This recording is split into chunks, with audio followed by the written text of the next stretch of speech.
In today's video, we're looking at the worst crocodile attacks ever recorded, from a bridge collapse in Bangladesh's Sundarbans to a poacher's final mistake in South Africa's Kruger National Park. But first, we head to Botswana's Chobe River, where a wildlife photographer's sunrise routine would turn deadly.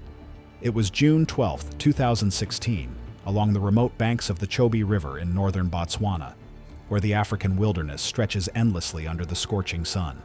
The Chobe River winds through one of Africa's most pristine ecosystems, supporting massive herds of elephants, buffalo, and countless other species.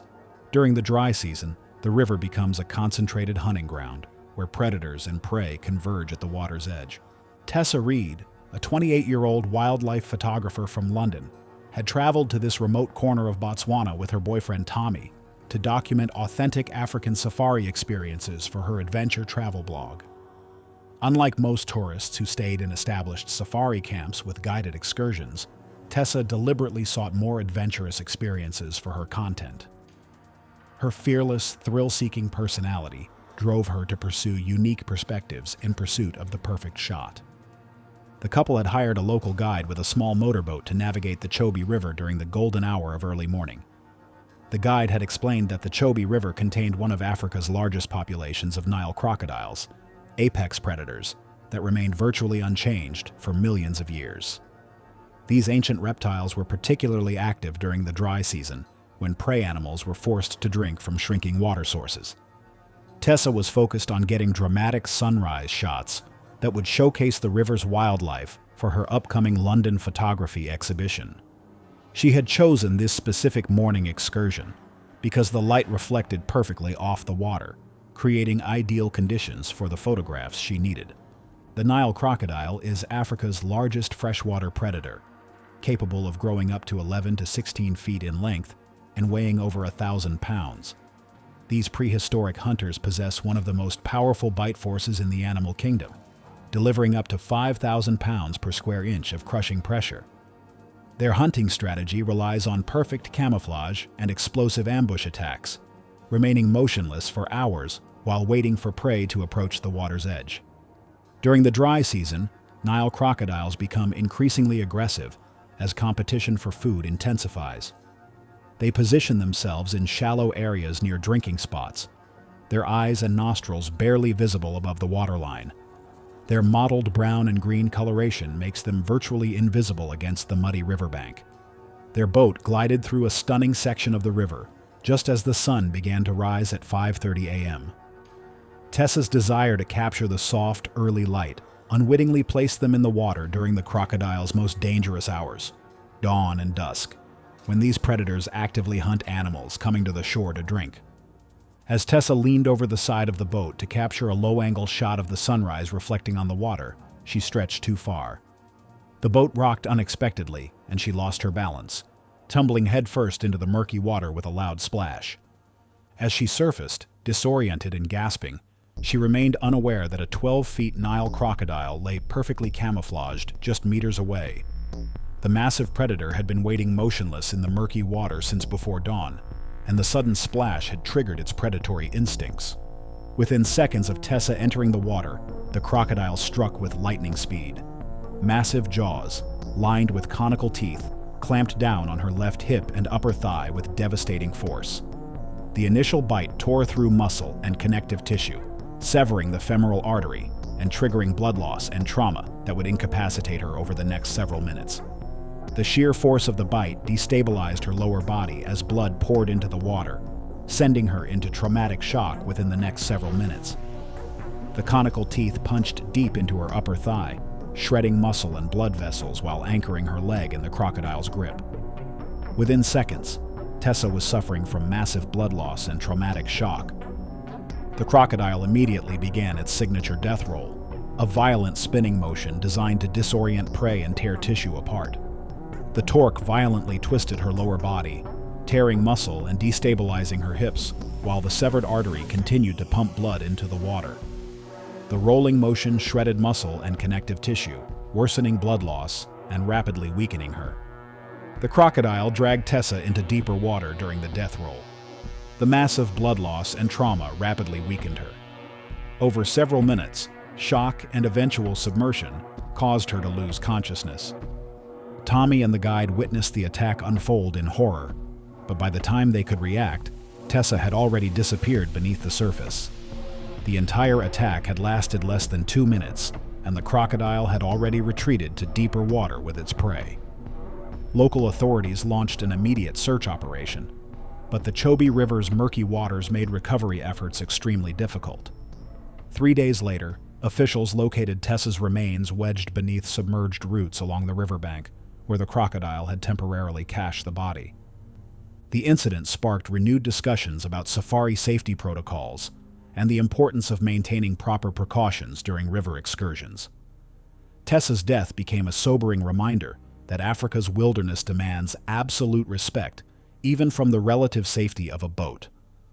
While the Chobe River tragedy dominated headlines, another story was unfolding in the Sundarbans of Bangladesh, where Milo Scott, a construction engineer from Dhaka, was about to encounter his own deadly predator in the form of a massive saltwater crocodile. It was April 3, 2017, in the remote Sundarbans region of Bangladesh, where the world's largest mangrove forest creates a labyrinth of tidal waterways. This UNESCO World Heritage Site spans the delta where the Ganges, Brahmaputra, and Meghna rivers meet the Bay of Bengal, forming a unique ecosystem. The Sundarbans are home to Bengal tigers, spotted deer, and saltwater crocodiles. Milo Scott, a 34-year-old construction engineer from Dhaka, had traveled to his wife's ancestral village deep within the Sundarbans during Bengali New Year celebrations. As a practical professional specializing in infrastructure development, Milo volunteered to inspect the village's aging wooden bridge, connecting the community to the mainland. The bridge, constructed over 40 years ago, had become increasingly unstable due to decades of monsoon flooding and saltwater corrosion. Local villagers warned Milo about dangers lurking in the tidal creek below, speaking about massive crocodiles that had claimed several lives. However, Milo dismissed these concerns as rural superstition, confident that his engineering expertise would protect him. His wife's elderly uncle had requested the bridge inspection, as the village council needed professional assessment to secure government funding for repairs. The bridge spanned a narrow tidal creek connected to the main river system, creating perfect habitat for saltwater crocodiles during seasonal migrations. Milo's visit coincided with peak breeding season, when these apex predators become increasingly territorial and aggressive while seeking suitable nesting sites. The saltwater crocodile represents the largest living reptile on Earth. Large adult males commonly reach lengths of 14 to 17 feet and can weigh 1,000 pounds, making them formidable apex predators capable of killing water buffalo. These prehistoric survivors possess the strongest bite force of any living animal, delivering bone-crushing pressure through jaws lined with dozens of conical teeth. Saltwater crocodiles are opportunistic hunters that remain motionless for hours while waiting for prey to approach the water's edge. Their incredible stealth allows them to approach victims undetected, using only their eyes and nostrils above the waterline while their massive bodies remain hidden beneath the murky surface. During breeding season, males become extremely territorial and will attack anything entering their domain. That morning, Milo walked across the deteriorating wooden bridge, carrying heavy surveying equipment. The bridge's support beams had been weakened by decades of saltwater exposure and termite damage. As Milo reached the center span to take measurements, several rotted planks gave way under the combined weight of his body and equipment. The sudden structural failure plunged Milo into the murky tidal creek below, where heavy surveying gear immediately dragged him underwater. The splash alerted a 13-foot saltwater crocodile that had been resting motionless in the creek, perfectly camouflaged among floating debris and mangrove roots. Milo surfaced gasping and disoriented, struggling to stay afloat while weighed down by waterlogged equipment. The crocodile approached rapidly through the water, propelled by its powerful tail toward the disturbance. The massive predator struck without warning, its enormous jaws clamping down on Milo's left arm near the shoulder with devastating force. The initial bite crushed Milo's shoulder blade and fractured his upper arm bone, while the crocodile's conical teeth tore through muscle and severed major blood vessels. The immense pressure destabilized his upper body as blood loss and shock progressively weakened him over several minutes. The crocodile then initiated its signature death roll, a violent spinning motion designed to disorient prey and cause maximum tissue damage. As the massive reptile rotated its body, Milo's arm was torn violently backward, rupturing major arteries and blood loss. The rolling motion caused massive trauma, keeping him pinned underwater and making escape nearly impossible. Milo's family members watched helplessly from the collapsed bridge as he disappeared beneath the surface during the death roll. The crocodile's powerful spinning motion had twisted his spine beyond repair while simultaneously drowning him in the muddy creek water. The combination of massive blood loss and prolonged submersion ensured death occurred rapidly. The crocodile dragged Milo's body approximately 50 meters downstream before disappearing into the deeper channels of the mangrove system. His surveying equipment floated to the surface, providing the only evidence of the tragic accident. Local authorities launched an extensive search operation involving multiple boats and experienced crocodile hunters, but the complex network of tidal channels made recovery efforts extremely challenging. Officials started an investigation focusing on the lack of safety barriers around known crocodile habitats. Milo's death sent shockwaves through the engineering community in Dhaka and highlighted the ongoing conflict between rural development needs and wildlife conservation. His family established a memorial fund to improve bridge safety in remote villages. While the Sundarbans tragedy demonstrated the lethal power of saltwater crocodiles, another deadly encounter was about to unfold in South Africa's Kruger National Park, where Nolan Grant would soon discover that even wounded Nile crocodiles remain incredibly dangerous adversaries. It was November 18, 2015, in the remote wilderness of Kruger National Park, South Africa, where the Crocodile River winds through one of Africa's most pristine ecosystems. This legendary waterway serves as a natural boundary and vital water source for countless species. During the dry season, the river becomes a concentrated hunting ground where Africa's most dangerous predators converge. Nolan Grant, a 41-year-old unemployed mechanic from Johannesburg, had fallen on desperate times following the closure of his automotive repair shop. With mounting debts and no legitimate income prospects, Nolan had reluctantly turned to illegal wildlife poaching as a means of survival. His reckless, greedy personality made him willing to take extreme risks that experienced poachers would never consider. Nolan had partnered with two other desperate men, forming a small poaching operation that targeted high-value wildlife within Kruger's protected boundaries.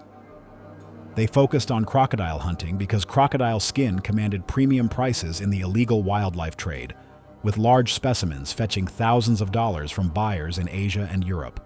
The trio had entered the park illegally under cover of darkness. The group had specifically targeted the Crocodile River area because intelligence from other poachers indicated the presence of several large Nile crocodiles spotted basking on riverbanks during daylight hours. Nolan's overconfidence in his hunting abilities, combined with his desperate need for money, had led him to volunteer for the most dangerous part of their operation.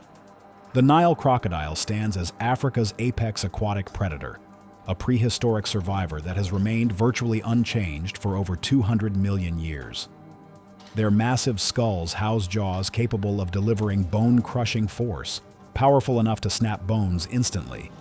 Nile crocodiles are ambush predators that rely on stealth, patience, and explosive power to capture prey. Their hunting strategy involves remaining perfectly motionless for hours, often appearing dead or unconscious to potential victims. When threatened or wounded, these ancient predators become exponentially more dangerous, capable of lightning-fast attacks even when severely injured. When darkness descended, Nolan positioned himself on the muddy riverbank with a high-powered rifle, waiting for the perfect shot at an estimated 15-feet male Nile crocodile that had been spotted earlier. The enormous reptile lay motionless in shallow water near the bank, presenting what appeared to be an ideal target for a clean kill shot. Nolan fired a single shot that struck the crocodile in the shoulder region, causing visible bleeding but failing to reach vital organs due to the animal's thick hide and heavy bone structure. The wounded crocodile immediately retreated into slightly deeper water, where it remained motionless, appearing to be dying from its injuries. Believing the massive reptile was incapacitated and near death, Nolan made the fatal decision to wade into knee-deep water to claim his valuable prize. His two partners remained on the riverbank, ready to help process the crocodile's skin. The murky water and darkness concealed the true condition of the wounded predator. As Nolan reached for the crocodile's tail to drag it toward shore, the massive reptile exploded into action with shocking speed and power. Despite its wound, the crocodile retained full use of its devastating jaws and launched a lightning-fast counterattack. Enormous jaws snapped shut on Nolan's right thigh with crushing force, fracturing the femur and tearing through the femoral artery. The crocodile immediately initiated a violent death roll, spinning its massive body while maintaining its grip on Nolan's leg. The rolling motion generated tremendous torque that twisted and tore the muscles and tendons in his thigh while violently wrenching his lower body out of alignment. The severed femoral artery pumped blood into the water at an alarming rate, causing rapid blood loss and shock. Nolan's screams echoed across the river as the crocodile continued its death roll, each rotation tearing muscle and connective tissue while accelerating blood loss. His two partners panicked and fled toward their vehicle, abandoning him rather than risk their own lives. The rolling motion dragged Nolan into deeper water, where the blood loss quickly robbed him of strength. The massive blood loss from the severed artery caused Nolan to lose consciousness in 4 minutes. The crocodile maintained its grip as it dragged Nolan into deeper water, ensuring that drowning completed what blood loss and shock had begun. Authorities discovered Nolan's abandoned poaching equipment the following morning during a routine patrol. The investigation revealed spent rifle cartridges and blood evidence that told the story of the failed poaching attempt. Park rangers also located the wounded crocodile, which had survived its gunshot injury. The incident sparked renewed efforts by conservation authorities to combat illegal poaching activities within Kruger National Park, while serving as a grim reminder of the dangers faced by those who exploit protected wildlife. Nolan's death received little sympathy from conservation groups. While Nolan's encounter with a wounded Nile crocodile demonstrated the lethal consequences of underestimating these ancient predators, another tragedy was simultaneously unfolding in Florida's Everglades, where Clara Dale would soon discover that even smaller American alligators can prove deadly when protecting their nesting territories. It was February 27, 2018, in the vast wilderness of Everglades National Park, Florida, where over 1.5 million acres of subtropical wetlands create one of America's most dangerous ecosystems.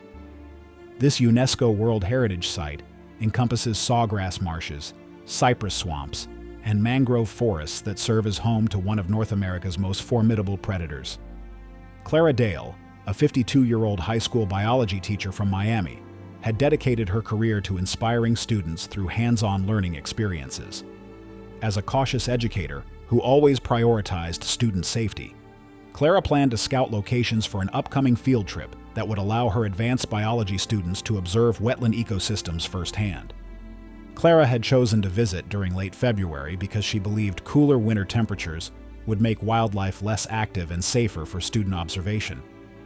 However, her timing coincided with the early mating season, a period when American alligators become more territorial and unpredictable due to heightened hormonal activity.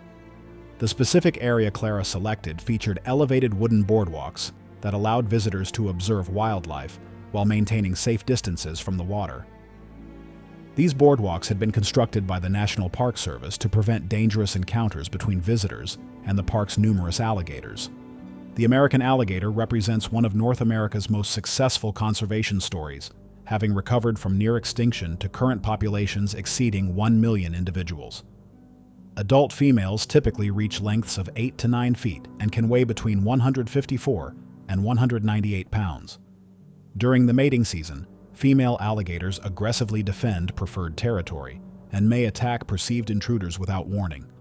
Unlike crocodiles, American alligators are generally less aggressive toward humans and rarely initiate unprovoked attacks. However, during nesting season, their behavior changes dramatically as maternal instincts override their typical avoidance of human contact. American alligators possess powerful jaws capable of delivering bite forces exceeding 2,125 pounds per square inch, strong enough to crush turtle shells and break bones instantly. On that fateful morning, Clara walked along the designated wooden boardwalk, taking detailed notes about sight lines, safety barriers, and potential educational opportunities. She carried a waterproof notebook and camera to document various species she observed. As Clara reached a section overlooking a particularly scenic marsh area, she noticed that recent flooding had submerged parts of the marsh just beyond the boardwalk. Believing the shallow water would allow closer ecological observation, she made the fatal decision to step off the designated boardwalk at a low, unrailed section and wade into knee-deep water. Unknown to Clara, she had entered the territory of an 8-foot female American alligator that had recently selected this area as her nesting site. The female had been resting motionless among the vegetation, perfectly camouflaged and virtually invisible. Clara's movement into the water triggered the alligator's protective instincts. The alligator surged through the shallow water with explosive speed, closing the distance to Clara in seconds.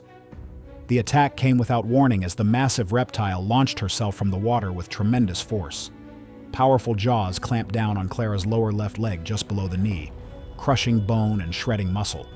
The initial bite force compressed Clara's leg bones into fragments, while the alligator's conical teeth penetrated deep into the surrounding muscle tissue.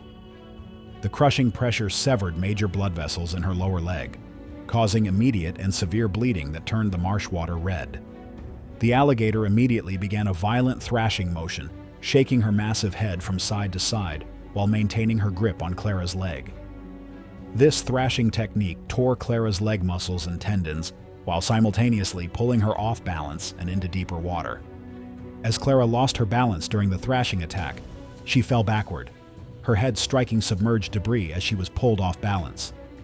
The impact fractured her skull at the temporal bone, causing immediate brain trauma and loss of consciousness. Blood from the head wound mixed with the water as Clara's body went limp.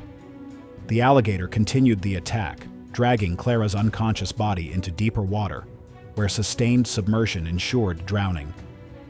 Clara's damaged lungs filled with water as the alligator maintained her grip, ensuring that drowning completed what the physical trauma had begun. Park visitors discovered Clara's abandoned rental car when she failed to return by evening. Her detailed field notebook, found on the boardwalk near the attack site, helped investigators reconstruct the events. Authorities launched an investigation into the incident. Clara's death shocked the community and prompted discussions about the risks associated with field trip planning in natural environments. Her family established a scholarship fund in her memory to support students pursuing careers in environmental education. While Clara's encounter with a protective female alligator demonstrated the seasonal dangers present in America's wetlands, an even more harrowing story was unfolding deep in Brazil's Amazon basin, where Owen Stark would soon face the largest predator in South America during a mechanical failure that left him stranded in Black Cayman territory. It was August 9, 2016, deep within the Amazon River basin of Brazil, where the world's largest tropical rainforest creates an intricate network of waterways and flooded forests. This remote region represents one of Earth's most biodiverse ecosystems, where murky waters conceal countless species. During the wet season, rising water levels create perfect hunting conditions for the Amazon's apex aquatic predator. Owen Stark, a 36-year-old experienced fishing guide from Manaus, had spent 15 years navigating the treacherous waters of the Amazon basin, leading wealthy tourists to remote locations where trophy-sized fish could be found. His confident personality had earned him a reputation as one of the most knowledgeable guides in the region. Owen was traveling alone in his small motorboat to scout new fishing locations for an upcoming group of high-paying American clients who had requested access to virgin waters where large peacock bass remained abundant. His solo reconnaissance missions were legendary among local guides, as Owen would venture into areas considered too dangerous by others. Owen had chosen to explore a narrow tributary deep in the Mamarawa Sustainable Development Reserve, an area known for its pristine ecosystem and minimal human presence. The timing of his expedition coincided with the peak of the wet season, when rising water levels brought large predators into the flooded forest areas. The Black Cayman represents South America's largest crocodilian and one of the most formidable aquatic predators in the Amazon basin. Adult males can reach lengths exceeding 13 to 16 feet and weigh over 881 pounds, making them significantly larger and more dangerous than their smaller caiman relatives. These prehistoric apex predators possess immense, bone-crushing bite force capable of killing large mammals. Black caimans are primarily nocturnal hunters that rely on stealth, patience, and explosive power to capture prey. Their dark coloration provides perfect camouflage in the tannin-stained waters of the Amazon, making them virtually invisible to potential victims. Unlike smaller caiman species, black caimans actively hunt large mammals and have been known to attack humans. These massive reptiles employ sophisticated hunting strategies, often positioning themselves near riverbanks where mammals come to drink. Their powerful tails allow them to accelerate explosively through water over short distances. As afternoon set in, Owen's reliable outboard motor began experiencing mechanical problems as he navigated through a particularly narrow section of the tributary. The engine sputtered and died completely, leaving him stranded where a strong current was carrying his disabled boat toward dangerous rapids downstream. With no radio contact possible and darkness approaching rapidly, Owen faced a critical decision. As the current began pulling his disabled boat toward submerged debris and rapids, Owen made the desperate decision to abandon the vessel and swim toward the nearest visible riverbank. The murky water concealed the true depth, and Owen was unaware that he was entering the hunting territory of a massive 13-feet male black caiman. Owen entered the water during peak hunting period for nocturnal black caimans, just as daylight was fading. The massive caiman had been resting motionless near a submerged log, using its perfect camouflage to remain undetected while waiting for prey. As Owen began swimming toward shore, his movement created vibrations that immediately alerted the black caiman to his presence. The enormous predator approached silently from behind, using stealth hunting techniques perfected over millions of years. Owen remained completely unaware of the danger approaching beneath the dark water. The black caiman struck from behind, its massive jaws clamping down on Owen's leg and yanking him violently beneath the surface. The initial bite tore into muscle and bone, locking him in place as the caiman dragged him underwater. The immense bite force fractured ribs and crushed muscle, triggering massive internal bleeding and immediate respiratory collapse. The caiman immediately initiated a violent death roll, spinning its massive body while maintaining its grip on Owen's torso. This signature technique generated tremendous torque that tore tissue and kept him submerged, eliminating any chance of escape. The rolling motion also tore his internal organs apart, causing catastrophic internal bleeding. During the death roll, Owen's body was dragged fully underwater as the caiman continued its spinning motion. The combination of massive trauma, paralysis, and drowning ensured death occurred rapidly. The black caiman dragged Owen's body deeper into the flooded forest, where it was never recovered. The massive predator then retreated to its underwater lair. Search teams discovered Owen's abandoned motorboat 3 days later, caught in fallen trees approximately 200 meters downstream from the attack site. Environmental authorities launched an extensive search operation involving multiple boats and experienced local guides, but Owen's body was never recovered. The investigation revealed that Owen had violated several safety protocols by traveling alone into known black caiman territory without proper communication equipment.